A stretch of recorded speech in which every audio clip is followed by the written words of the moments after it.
Hello, my government name is Michael Harvey, and I'm a resident of Youngstown, Ohio, but I'm here on behalf of Mr. Matthew Burroughs, friends and relations that do not feel comfortable speaking here today. I mean, who would want to speak in front of the masters of those that murdered their kinsmen? We don't know whether it was truly murder or not because the tapes and evidence haven't been revealed. That is immaterial to black folk in this country, though. That's the real reason I am here, let me repeat that, 64 days after Matt Burroughs' life was terminated prematurely. I'm a white man, able to speak for others in this white world. In fact, my ancestors contributed greatly to the taking of this land. Harvey is composed of the words har, meaning battle or carnage, and v, meaning worthy. It was brought to England by William the Conqueror's followers in 1066. William the Conqueror descended from Rollo, the Viking leader who established the Duchy of Normandy. If you watch the History Channel show Vikings, he was part of the Vikings who wanted to sail west literally. I think it's time for us descendants of Vikings to sail west figuratively now and stop killing people. I think 1,000 years of killing is enough. It is also my firm belief that Viking settlers predating Christopher Columbus felt the same and assimilated into Native American culture rather than conquering them. This explains why there were no Viking settlements to speak of. I mean, from what I know of the Great Spirit in Valhalla, I'd choose the Great Spirit any day of the week and twice on Sunday. That is why I'm here to implore the people of power in this room to do right by Mr. Matthew Burroughs' daughter and shine light on this situation as the true God of love found in all good religions would want. Vilify or vindicate as warranted by the events, not the color of someone's skin. Contrary to white supremacist beliefs, black people are not stupid. They can see with their eyes. Perhaps their sight is even better than us whites who are all but blind to their plight.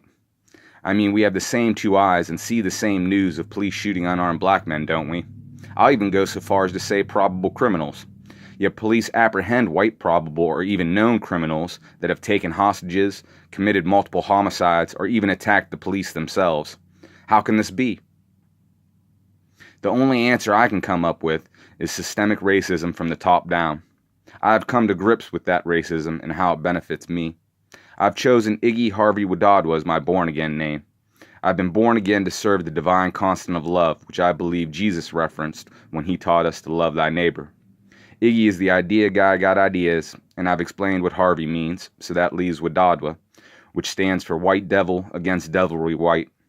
Being white has certainly benefited me over the years, but placing one group of people over another is not God's will. Jesus didn't want Romans ruling Jews. Protestants didn't want to be ruled by Rome either.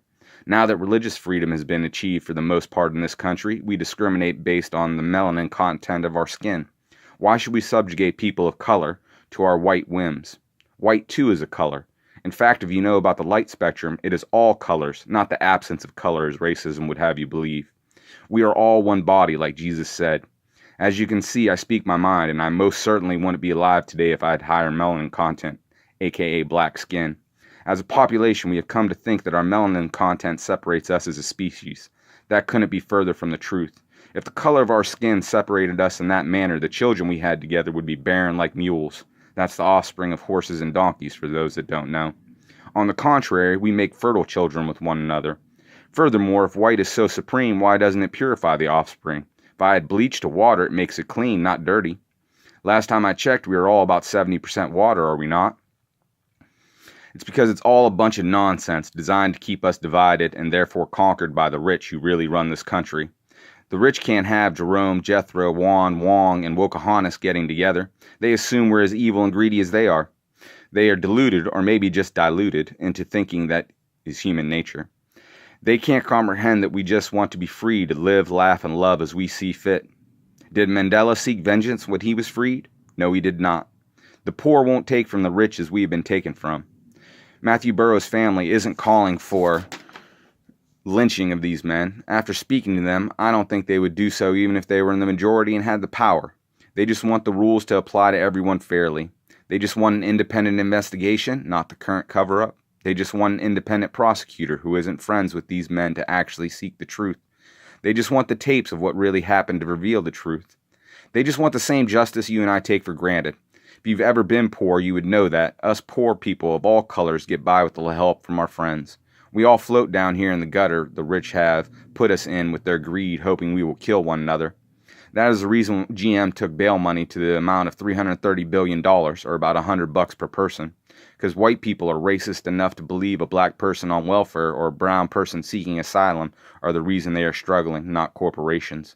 We have forgotten what Jesus taught us, and I do not think it is coincidence that it comes from the book of Matthew, chapter 25, verse 40 reads, "The king will reply, 'Truly I tell you, whatever you did for one of the least of these brothers and sisters of mine, you did for me.'" So here we are still killing our fellow children of God. Verse 45 reads, "He will reply, 'Truly I tell you, whatever you did not do for one of the least of these, you did not do for me.'"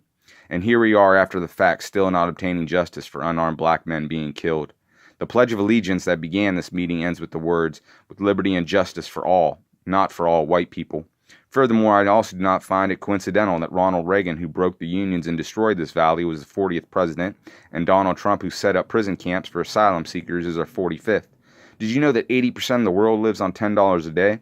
What some people here spent on lunch today is all some have.